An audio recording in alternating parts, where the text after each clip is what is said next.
エンディングまで泣くんじゃない。名作保証マザーついに大完成。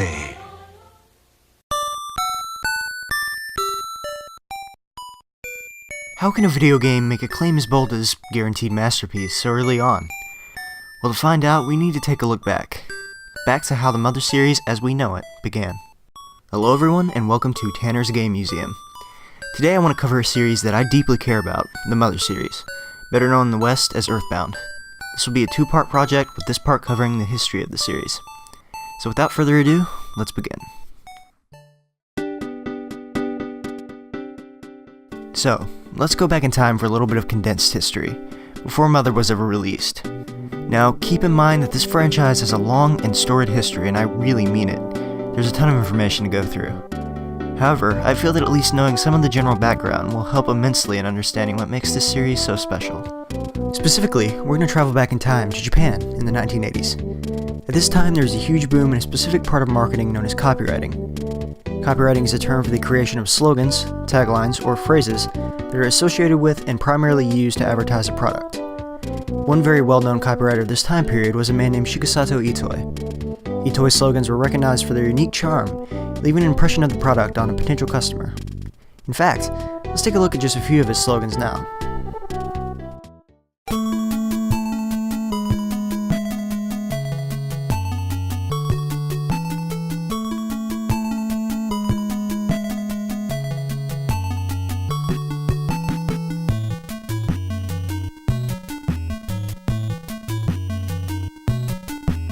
By the later years of the 1980s, Itoi had already become somewhat famous for his slogans. By 1987, he had hatched an idea. Itoi wanted to branch out to a medium he hadn't been involved in yet, and that was video games.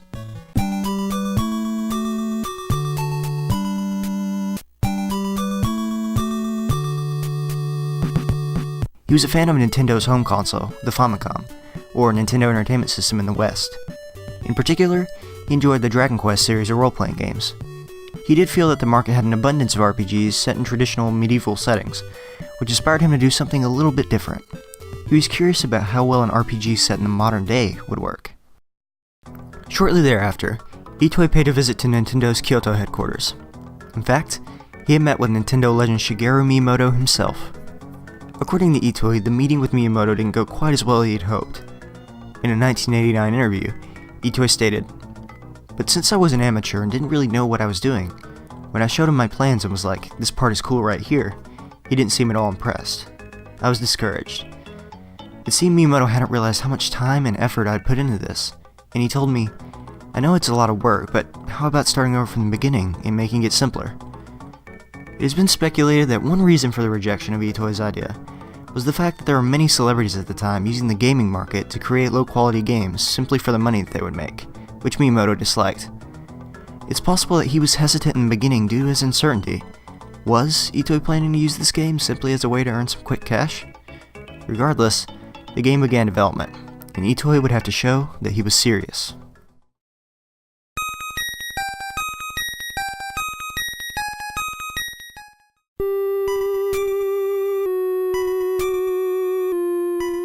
Itoi had set out to prove himself, not only to Miyamoto, but to the world. He wanted to be directly involved in the development of his game. He didn't want to sit back while a team of other people made his game for him. In fact, in a 1997 interview with 64 Dream, Itoi said, "The team I met at Nintendo apparently thought I was only going to join a meeting once or twice, and then be done with it. Like I was only filling some outside supervisory role. They thought they'd have to come up with everything themselves, until I got totally involved with it afterwards and they realized that wasn't the case." Itoi and his team worked hard to make sure that the game would be accepted by Nintendo and the public, and on July 27, 1989, Itoi's wish of releasing his own video game came true. こんにちは、あるいはこんばんは、糸井重里です。今度、任天堂から、マザーというタイトルで、僕の、総指揮、監督脚本というなんか大げさな、触れ込みで、マザーという、新しいロールプレイングゲームが出ます。Itoi's video game, titled Mother, was released on the Famicom to very positive reception. Gameplay-wise, Mother was a traditional turn-based JRPG, but was set in a modern, almost stereotypically American setting. Mother was well known for its witty humor, putting Itoi's home writing skills on display. The game was incredibly strange and had no shame in this fact. Strange humor would come to be one of the many defining aspects of the series. Mother was also well known for its emotional story. Itoi, having a lot of experience in copywriting, even created a slogan for Mother: "No crying until the ending." Mother was a hit with Nintendo and Itoi fans alike, and impressed Miyamoto. It seemed like things were looking up for the Mother series.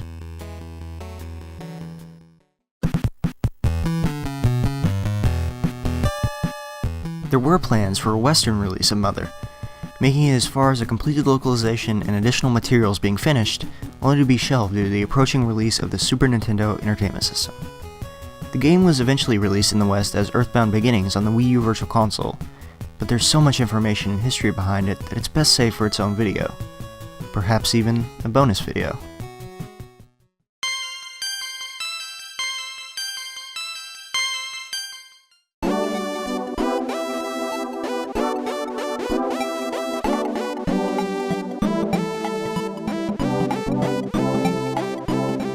After the success of Mother, Itoi wasn't finished creating games.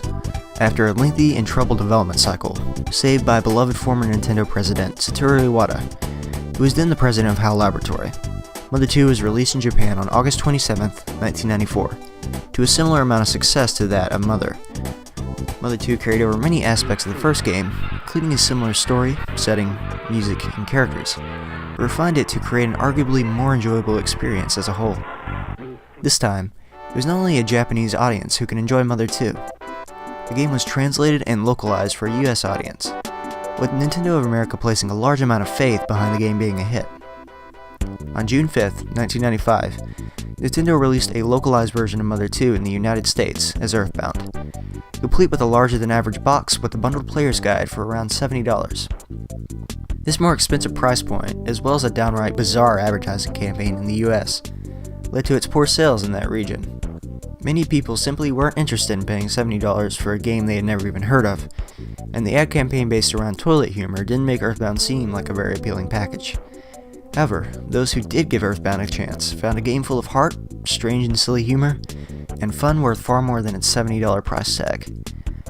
EarthBound was beginning to attract a cult following, one that would prove loyal and tight-knit, leading to countless careers, friendships, relationships, and much more. But let's not get ahead of ourselves just yet. We still have some more info to cover before we talk about all of that.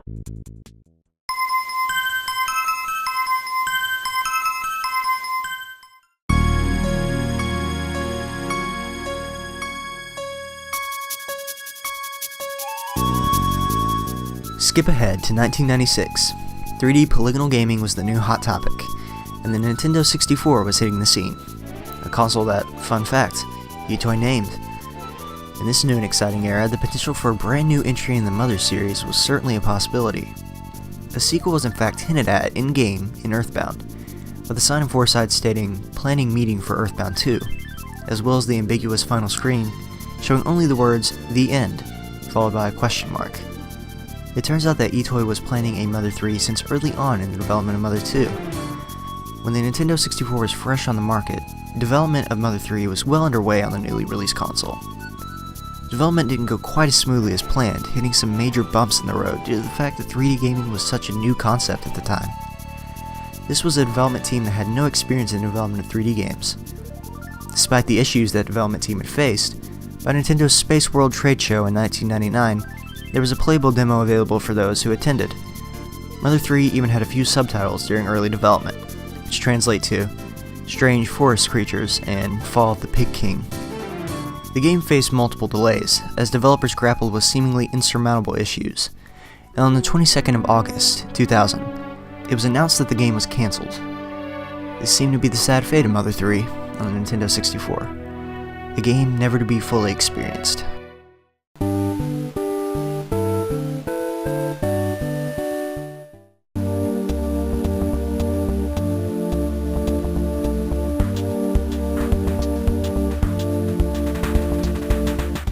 The Mother series still had life in it yet, which was proven on June 20th, 2003, with the release of Mother 1+2 on the Game Boy Advance in Japan.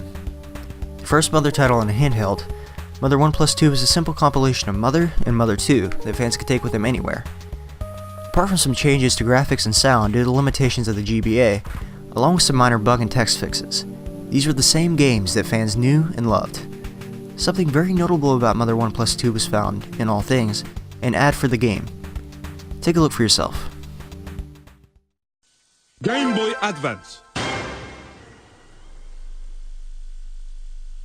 大人も子供もお姉さんも再びマザー1-2ゲームボーイアドバンスで登場。 Mother 3 was essentially announced for the GBA through this ad. Mother 3 was being reborn, and in the process finding a new home. Fans would at last have a chance to experience what a Mother 3 would bring, even if it meant playing on a different platform.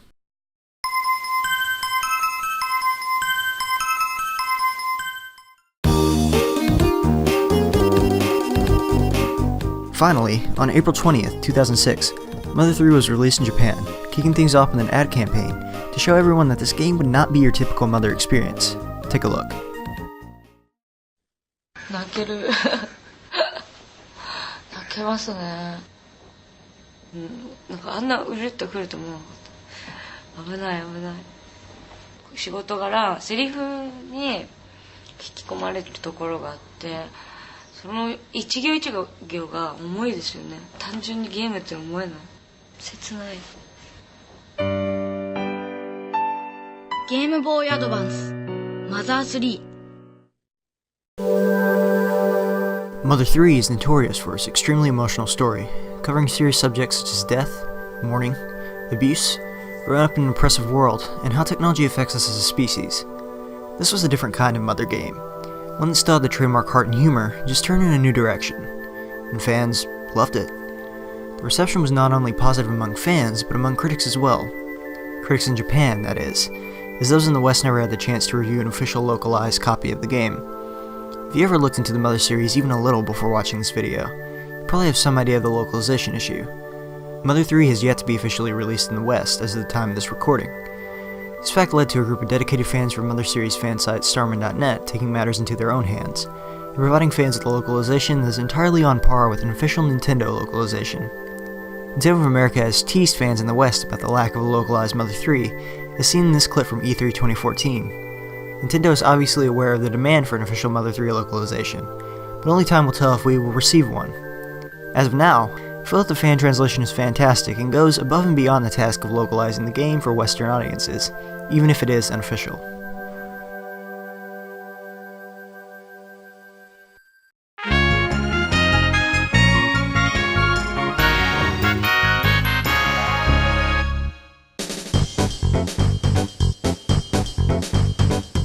One last thing I want to mention before we move on is the Super Smash Bros. Series.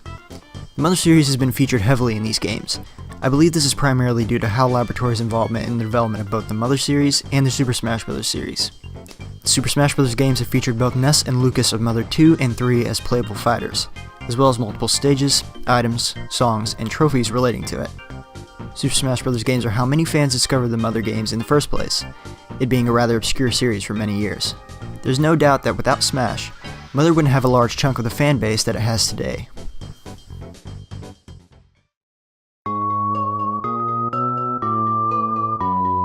After the release of Mother 3, fans began looking for any hints toward another installment in the series.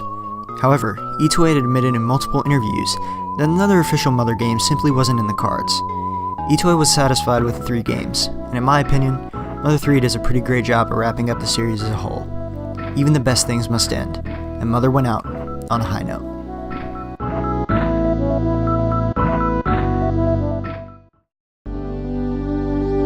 And there you have it, an outline of the history of the Mother series. In part 2, I'll go more in depth on the details about the games themselves, as well as the fan base and community surrounding them. Thank you so much for watching. I appreciate your support and I hope you enjoyed the video. Stay tuned for more, not just on the Mother series, but video games as a whole.